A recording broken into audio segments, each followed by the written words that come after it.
Hey, kids! But no, for real. Hi, everyone at West-Mont. I'm Andrew Rodriguez. I'm a therapist at Hostetter Counseling. I'm a former youth pastor and a bit of a YouTuber. And it is an honor to be speaking with you guys, or kind of to you guys, via pre-taped video for your chapel and small groups. So today, I actually want to talk about emotions. Now, you may be thinking, that's kind of basic. Like, didn't we learn about emotions in preschool? You know, mad, glad, sad. But as a therapist, I work with a lot of people, even adults, grown men and women, who do not understand basic things about emotions. And so, if you guys can learn this stuff now, it will save you a bunch of trouble later in life, and it'll make you really savvy in your relationships. Not just dating, but just in general. It'll help you understand people, know how to relate, know how to communicate. So, let's go back and just sort of talk about emotions in general. So, before we go any further, I'm going to ask you guys one quick question, and you can discuss this in your small groups. All right, first, what are emotions for? Like, what is their purpose? Okay, so please discuss amongst yourselves, throw out your ideas, but no cheating, okay? Don't look up anything. I have a handout we're going to be using. Don't look at it yet. So I just want to know first, what are your ideas when it comes to emotions? What are they for?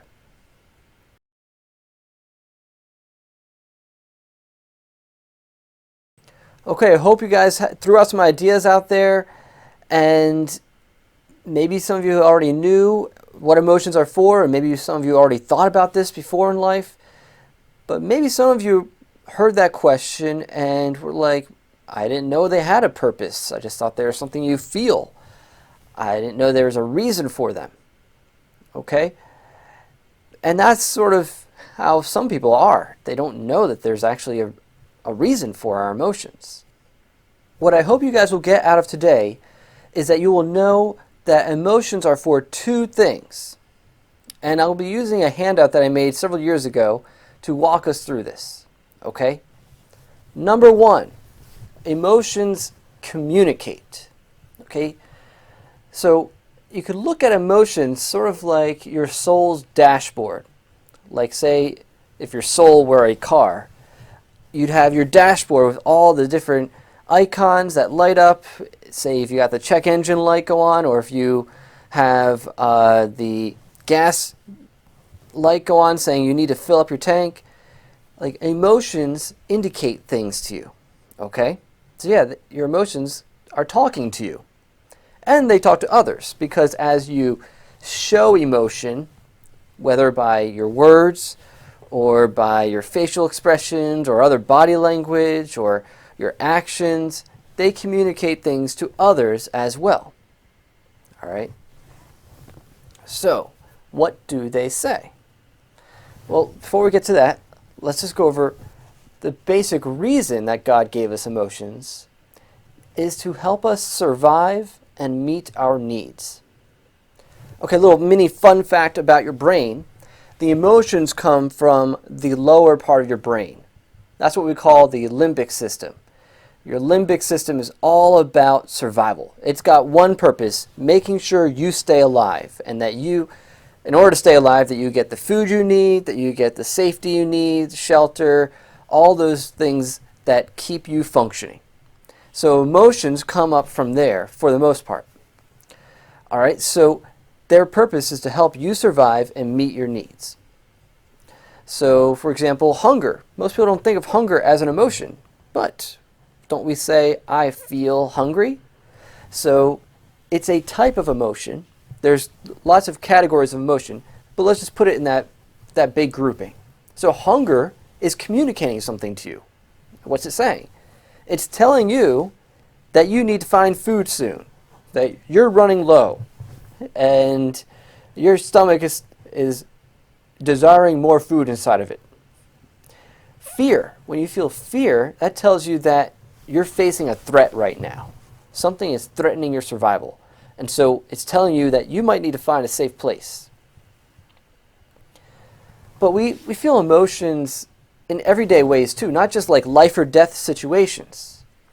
Like at home or at school, or even when you're playing a video game. So you ever play a video game and you're like getting worked up? Like I used to bust on my dad when he would play a video game, because when he was playing like a shooter or like any game where he's like in a first-person perspective, he thought that he could actually look around the corner by actually moving his body. That's how I used to bust on him. So, but you could tell when you're playing a video game, you're like, oh, some person jumps out and they're attacking you, and you're like, you jump right back. You can get engrossed in it, and your emotions are responding to a video game just as if you're in that video game in real life, like it was really happening. So if something matters to you, you'll feel some type of way about it. I can't stand when people say that. That makes me feel some type of way. The reason they say that is because they don't know how to identify the actual emotion they're feeling. So we're going to teach you guys some things about emotions, so you don't have to say, I feel some type of way. You can actually say which emotion you feel. Right? But if it matters to you, you're going to feel something. Okay? So, what are they communicating? Your emotions tell you, and others, by your expression of that emotion, what you believe about your experiences. In particular, are your needs and wants met? Are your goals met? Are your rights and boundaries being respected or violated? And are you valued and loved? So let's go to our small groups for a moment, and I'll ask you guys to name some of these basic things. Okay? What are some of your basic needs? Needs and wants. What are the basic longings that every human has?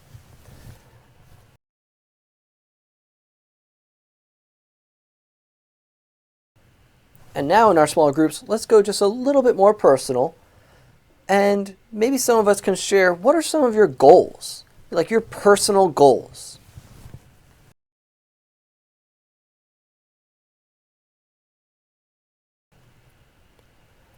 And in our small groups, let's share a little bit about what are some basic rights and boundaries that should be respected for every person.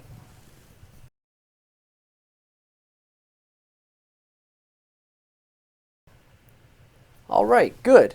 Thank you guys for sharing. Now, how do we know whether or not these things are being met, like our needs and our wants and our goals? How can we tell? Sometimes we don't know what we believe about these things until we take a good look at how we feel. So how can we tell how we feel? Here are 3 tips for figuring out how you feel about something. Okay? What thoughts are running in your head? See, the reality is your emotions, your thoughts, and your actions are kind of all interconnected. So, when you feel something, it's going to influence the thoughts that you have. So that's something to really take a good look at. If you're not sure how you feel, check with your thoughts. Well, if I'm anxious, which is an emotion that we feel when we are concerned about a threat, but we don't know what the threat is yet. Okay, so I use this as an example all the time. So if I'm walking through the woods and I see a bear, I might feel fear. Or, that's a pretty normal and proper response, because there's an identified threat. That bear, I see the bear. Okay, now I'm in danger. So that's fear. Anxiety would be I'm walking through the woods and I'm thinking I might see a bear. So I'm worried about a bear, but I haven't actually seen one yet. So if I'm anxious, I'm going to have a lot of what if thoughts. What if this happens? What if that happens? What am I going to do then?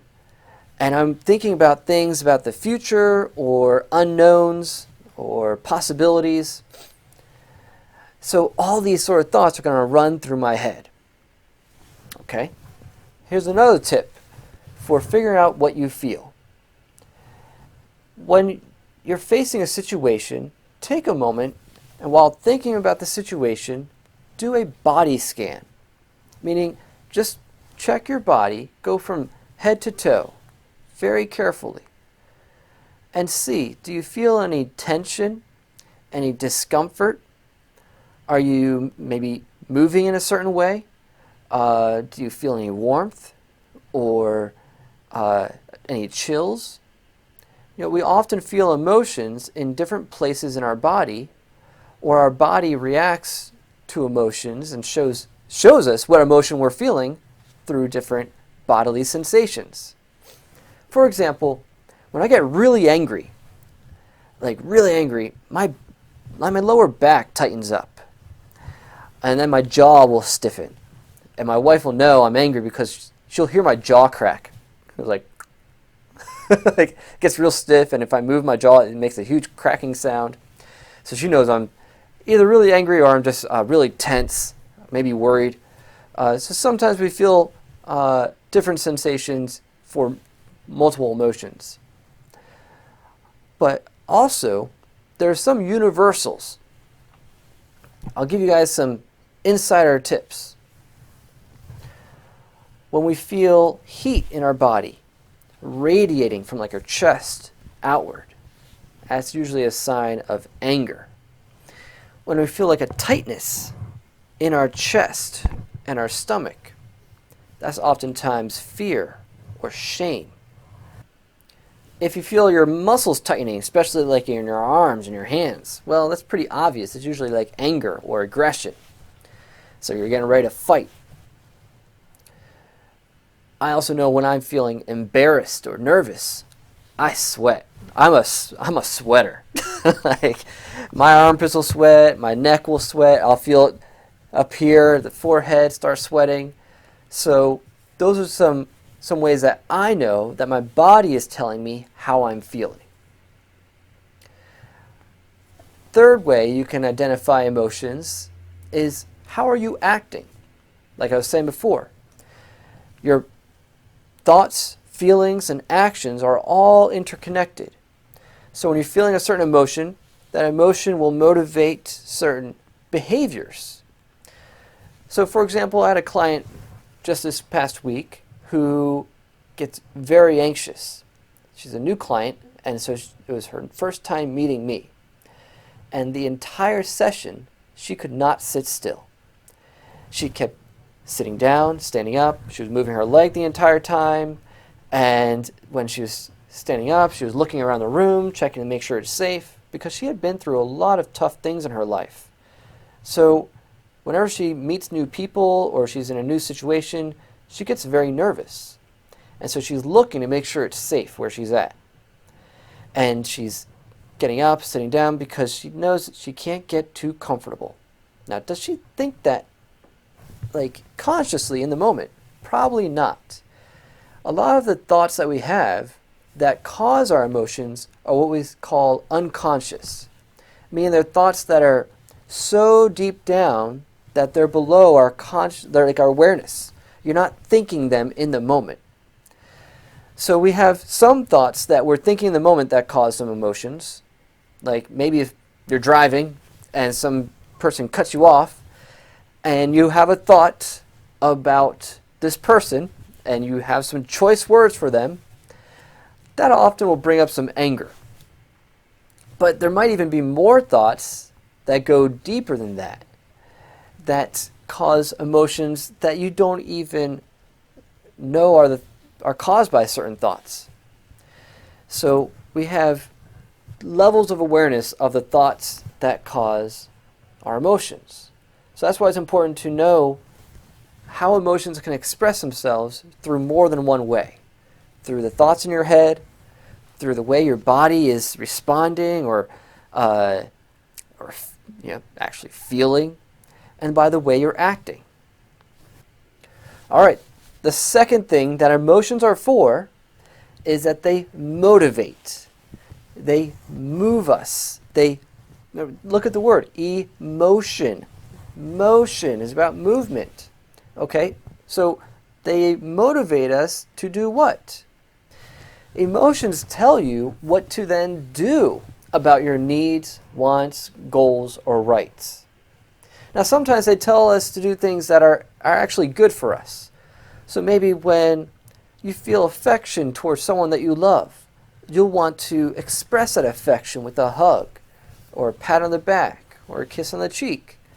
And those are healthy and ways to build up that connection even more. But sometimes our emotions tell us to do things that aren't so wise, but maybe will just feel good in the moment. Like when you're really angry and you just want to punch a hole in the wall. Or when you're scared and you just want to run away and take off and not tell anyone where you're going. But that might not be very wise. Remember earlier what I was telling you. Most of our emotions come from that lower part of the brain, what we call the limbic system. And that lower part of the brain works super fast. And it's the first part of your brain to finish developing. Like you're done cooking with that. But guess what? That part of your brain that helps you think through your choices, you're still cooking actually. Because that doesn't finish developing until your mid-20s. You know, guys around 25, girls actually a little bit sooner, around 23. So girls, you got a little bit of an advantage there. You can think through things a little bit better than guys can, or at least earlier than they do, in general. So that means that we have the ability to react to things in ways that might not be healthy way early in life, since age 3, because remember, emotions are meant to keep you alive and surviving. So their only agenda is, all right, let's just keep them alive, even if that means doing something that might not be so wise long term. So a baby's going to cry and get the attention of mom to get food, get attention in some way, clean up the diaper, whatever. But when you get older, crying isn't always the best way. You know, crying as in throwing a temper tantrum or screaming or crying without actually explaining what it is you need. Okay? That might not be the most effective way to build connections with others and explain what it is you need from them. Now, tears are important because if we've been hurt or we are joyful, tears have a way of relieving us and increasing those positive feelings. So don't let anyone ever tell you that you shouldn't cry, in general. But it's important to know what your feelings are telling you and then how to communicate them. Okay? So I said before that emotions are meant to tell us what the current state of our needs are. So some emotions that we feel when our needs are being met are things like affectionate, amazed, appreciative, calm, confident, content, eager, encouraged, enthusiastic, free, glad, happy. You see the list. And then there's some emotions we feel when our needs are not met, like afraid, anxious, apathetic, ashamed, bitter, bored. And the list goes on. This is just in alphabetical order. Now, there's actually quite a few ways we can categorize emotions, but for the purpose of this handout, I'm just breaking them down according to emotions that we feel when our needs are met and emotions we feel when our needs are not met. So let's use anger as an example. Okay? Anger tells us a few things. So remember, first, an emotion informs us. It communicates something to us. All right? So what does anger tell us? It tells us that your goals are being blocked. Your needs are not being met. And your rights or your boundaries are being violated. Or sometimes we feel anger when you don't think you're being valued or respected or loved. All right? So those are some things that anger tells you. Now, what does anger usually motivate you to do Normally, anger will motivate you to fight against the threat. You ever hear about fight, flight, or freeze? Now, some people might have just heard of fight or flight, but there's also freeze. So that means that when you're facing a difficulty or a threat and you're really anxious about it, you're going to do a little assessment in your mind. And you're going to see, okay, how serious is this threat? And how much strength, how much abilities do I have to defeat this threat? And if you think you have enough that you can match that threat, then you might get that fight reaction. You'll get the anger and you'll fight against the threat. But if you think you don't have the ability to fight that threat, then you might say, maybe I just have the ability to flee from the threat. And so you'll feel fear and run away. But then sometimes we don't think we can run away or fight. And so then we have the freeze reaction. And that's where we just sort of go numb. We don't feel anything for a little bit. So let's go back to our small groups and do a little exercise. What we're going to do is it'll be one person's turn, and that person will pick another person. Maybe you guys can toss a little crumbled up piece of paper so you can toss it to a different person in the group, and no repeats, a different person each time. And when you toss the paper to someone, or you just pick someone, however you guys choose to do that, the person who picks that person will have to say an emotion. And if you got picked, once you hear the emotion, share what you believe that emotion communicates, how you feel that emotion, meaning like, do you have certain thoughts when you feel that emotion? Do you feel that emotion a certain way in your body? Do you act a certain way when you have that emotion? And what does that emotion motivate you to do? Okay? So I already gave you a freebie with the anger, so maybe choose something different. Maybe. All right, guys, go ahead.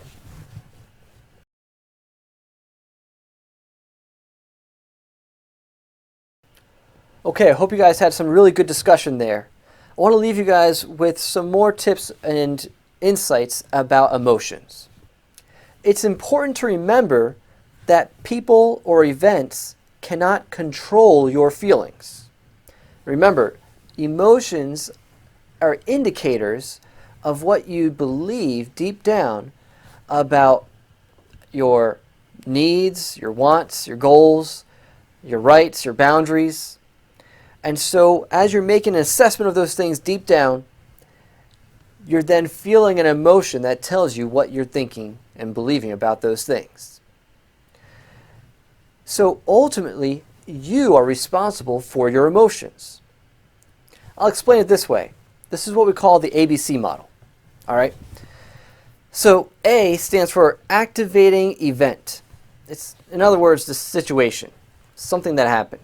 Okay, so let's say that A is, I go up to you and I punch you in the shoulder. Okay? C is the consequence, usually like an emotion or some sort of emotional reaction. So if I go and punch you in the shoulder, you might start giggling. You might get angry and be like, yo, what's the deal, man? You might like punch me back. You might start laughing. You might back up into a fighting stance and be like, okay, let's go. Or you might start crying and screaming. Or you might freeze up. There's a whole bunch of potential reactions just from me punching you in the shoulder. Okay? So it's not a given that if I punch you in the shoulder, you're going to cry. It's not automatic. So I'm not necessarily responsible for you feeling sad if I punch you in the shoulder. Why? Well, what's between A and C? Please tell me you guys know this one. B, okay. Now what does B stand for? B is for beliefs. You know, what are your expectations? What are the core beliefs you have about, well, if someone punches me in the shoulder, it means this or that. Maybe you've been really hurt by people, so you've only ever felt really bad physical touch. So if someone punches you in the shoulder, you receive that as an attack. Or maybe you grew up and you've experienced a mix, so you know that if someone punches you in the shoulder, it really depends on your relationship to that person, how you feel at that moment, what that person's look is. Do they look like they're having fun? Do they look like they're angry at me? How hard were they hitting me? So you're using different beliefs and expectations and ways you're viewing the situation to then determine the emotion. Now, this happens like that. It's real fast. But there's some core beliefs there that cause that emotion. Because it's not automatic that me punching you in the shoulder is going to cause you to start crying. Okay, so that's why I'm saying that ultimately you are responsible for your emotions. But people can help you meet your needs and wants and help you feel a certain way or not feel a certain way. So it helps to know how to identify your emotions and how to communicate them to others. It really helps to know how to communicate your feelings and your needs. So if I had more time for you guys, I'd go really in depth with how to share what your needs are and your feelings. But we already had some practice with that. When you guys did that exercise where you shared, well, when I feel this particular emotion, I feel it in my body and I have these thoughts. Well, the more you grow in that awareness of your emotions, the easier it will get for you to communicate to others how you feel. So, if I did punch you in the shoulder and it did make you want to cry, you can share with me, hey, when you just punched me in the shoulder, I felt fear because I thought you were angry at me. I didn't know where that was coming from. And I need to know that I'm safe. So there you're telling me what you're feeling and you're telling me your needs. And when we can do that and have an environment where it's okay to share that sort of stuff with people, and we don't make fun of people for sharing their feelings, but we just are okay with people being honest about what they're thinking and feeling, boy, that makes our relationships go a lot smoother. So I'm going to encourage you guys to grow in the awareness of your emotions, in the ways you feel them, and make it normal to share them in a mature way. You know, little kids don't know how to share their emotions very well. They usually act them out. Like when a little kid is angry, they'll throw themselves on the floor and throw a temper tantrum. They don't typically say, hey, I'm feeling angry because of this, this, and that. No. So that's childish when we just act out our emotions and we don't verbalize them and share them with people in a calm and respectful manner. So if you don't want to be a little kid forever, you've got to learn how to identify your emotions and share them maturely and as calmly as possible. I know it can be really tough when someone does something that might trigger a very strong emotional reaction. But the more that you can verbalize your emotions, you can name the emotion and share them with someone. And the more that you can hear someone's emotion and hear what they're saying and respond in a kind and non-defensive way, boy, it would make things so much better in this crazy world that we live in. All right, so I hope that helped everyone. And I hope to see you guys in person next time I get to speak to you. All right. God bless.